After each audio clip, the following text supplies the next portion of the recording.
মৰণ ফাণ্ডত পৰিণত ঐতিহাসিক ধুদৰালি। ধুদৰালিৰ বিধ্বস্ত অৱস্থাই দুৰ্ভোগ ভোগাইছে পথচাৰী।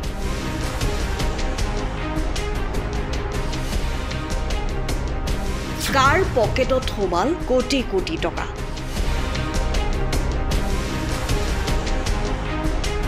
ঐতিহাসিক ধুদৰালিৰ বিধ্বস্ত অৱস্থাই দুৰ্ভোগ ভোগাইছে পথচাৰী। মৰিয়নিৰ নকছাৰীৰ পৰা আমগুৰি জাজি দলঙলৈকে ধুদৰালিৰ নিৰ্মাণৰ কাম ঠিকাদাৰে আধাতে সামৰাত যাতায়াতৰ ক্ষেত্ৰত জমৰ যাতনা ভোগ কৰিবলগীয়া হৈছে পথচাৰীয়ে। অসমমালাৰ ঐতিহাসিক পথছোৱা ৰাষ্ট্ৰীয় ঘাইপথলৈ উন্নীতকৰণৰ বাবে ৰাজ্য চৰকাৰে প্ৰাৰম্ভিক কামৰ বাবে 210 কোটি টকা আবণ্টন দিছিল যদিও ঠিকাদাৰে ঠায়ে ঠায়ে মাটি পেলাই দায়িত্ব সামৰিলে। ইফালে পথৰ ঠায়ে ঠায়ে ভগ্নপ্ৰায় কালভাৰ্টসমূহ এতিয়া মৃত্যুদূতত পৰিণত হৈছে।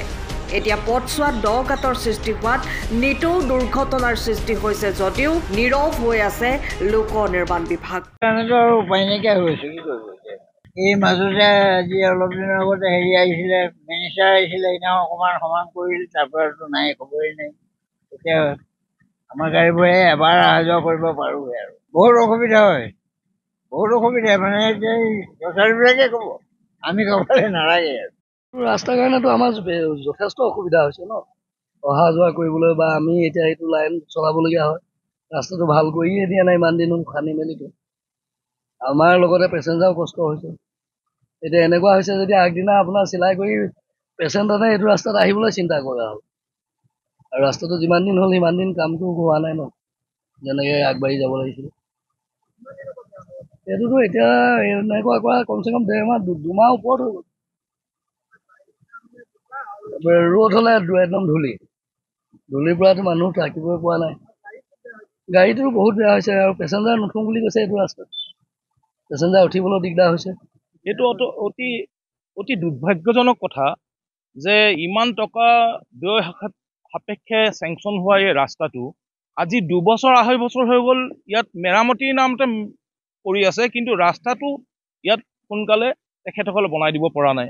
আৰু গোটেই ৰাস্তাটো তেখেতসকলে মেৰামতি কৰিম বুলি ভাঙি পেলালে, কিন্তু এই ভাঙি পেলাৰ পিছত আজি 2.5 বছৰ ইয়াৰ দাঁতি কাষৰীয়া যিসকল ৰাইজ আছে মৰিয়নি সমষ্টি, সেই ৰাইজসকল তেখেতসকলে সৰু সৰু ল'ৰা ছোৱালীক স্কুল নিয়াৰ কাৰণে বা বিভিন্ন ধৰণৰ বেমাৰী ইয়াৰ পৰা লৈ যোৱাৰ কাৰণে আজি 2 বছৰ ধৰি দিয়াটো ভুগিব লগা হৈছে। আমাৰ এইফালেদি দিনে 3-4 বাৰকে বিধায়ক মহোদয় বা বিভিন্ন আপোনাৰ বিভাগীয় কৰ্তৃপক্ষ এই ৰাস্তাটোৱে অহা যোৱা কৰিছে 2-2.5 বছৰ, কিন্তু তেখেতসকলে একো সুব্যৱস্থা লোৱা নাই যে এইডোখৰ এলেকাটো এটলিষ্ট অতি সোনকালে বনাই দিব লাগে। কাৰণ ইয়াত হাতীৰ উপদ্ৰৱ পৰে বা বিভিন্ন ধৰণৰ বন্যপ্ৰাণী ইয়াত অহা যোৱা কৰে। এতিয়া সৰু ল'ৰা ছোৱালীক লৈ পিনাই স্কুললৈ যাওঁতে বা কিবা এখন গাড়ী সৰু ল'ৰা ছোৱালীক লৈ বা ফেমিলিক লৈ পিনে সৰু স্কুটি বা সৰু চকাৰ গাড়ী যদি এইফালেদি যায়, ঘপককৈ যদি বন্যপ্ৰাণী ওলায়, ইয়াৰ পৰা সোনকালে পলাই যাব পৰা তেনেকুৱা কোনো সুব্যৱস্থা কৰি দিব পৰা নাই। ইয়াৰ যোগেদি পিনাই আমি বীৰ লাচিত সেনা অসম মৰিয়নি আঞ্চলিকৰ পৰা আমি অনুৰোধ জনাইছোঁ যে মুখ্যমন্ত্ৰী ডাঙৰীয়া, আপুনি এটলিষ্ট এই জেগাডোখৰ অকণমান গুৰুত্ব সহকাৰে চাওক, যাতে আপোনালোকক ভোট দি জিকাই যিসকলে আপোনালোকৰ পৰা এটা ভাল আশা কৰিছিলে, আজি 2-2.5 বছৰ যাতে তেখেতসকলে ইয়াতকৈ বেছি আৰু জমৰ যাতনা যাতে নুভোগে। আচলতে কথাটো হৈছে কি, উন্নতিকৰণৰ কাৰণে অকল চাইকেল বা স্কুটি দি থাকিলেই নহয়। মই যি দেখিছোঁ এই যিটো মানে ঐতিহাসিক ধুদৰালি যিটো পুনৰ নিৰ্মাণ কাম আৰম্ভ হৈছে, প্ৰায় 2.5 বছৰৰ পৰা আৰম্ভ হৈছে।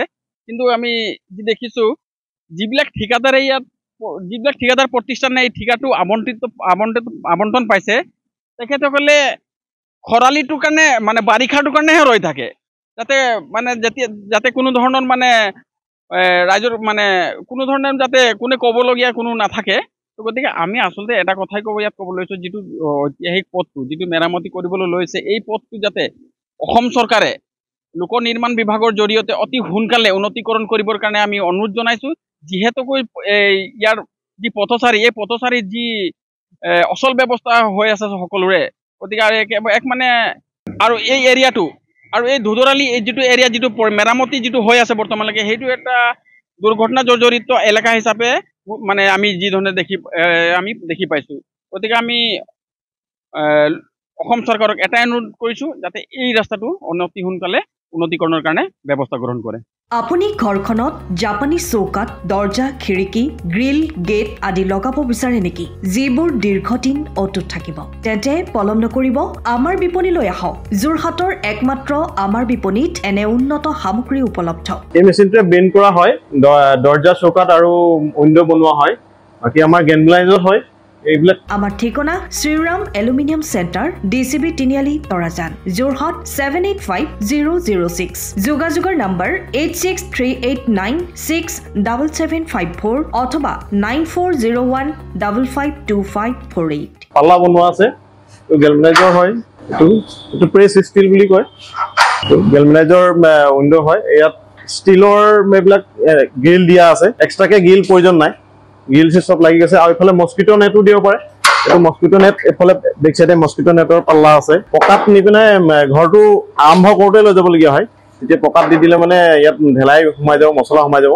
বালি মছলাটো ভৰাই দিলে মানে মজবুত হৈ যাব ইয়াৰ সময়ৰ খবৰ সময়ত পাবলৈ ফলো কৰক টাইম অফ